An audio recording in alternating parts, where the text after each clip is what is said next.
The blast rocked the Singapore-flagged oil tanker just after midnight, causing a fire and sending smoke billowing into the sky.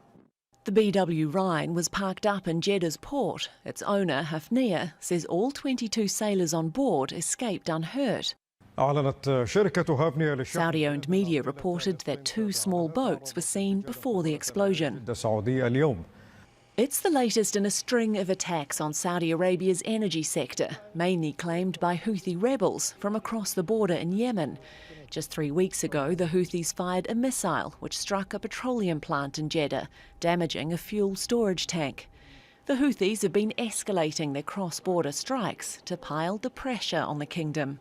This one seems to be just another one of these attacks against, targets which are very vital for Saudi Arabia, as the greatest exporter of oil in the world. The Bab al-Mandeb Strait and the waters of the Red Sea are absolutely crucially important for the oil price and the delivery of millions of barrels of oil every day. So if you make this unsafe, that will have an impact on Saudi Arabia's security. And that is a very, very high target. And that increases the urgency for Saudi Arabia to do something about this Yemen conflict.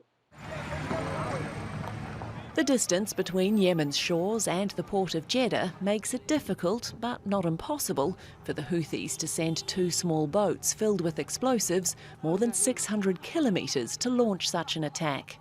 It could also have been carried out by domestic operators, who often don't claim responsibility for several days.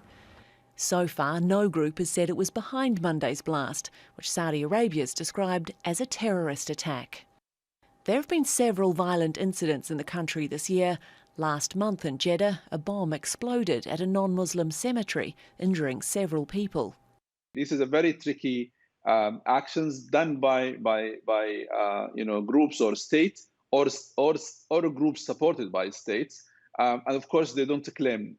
You don't find any evidence, and normally no one would say I have done this, and this keeps things basically in a gloomy situation. For now, maritime authorities are urging vessels in the area to exercise extreme caution. Alexi, Al Jazeera.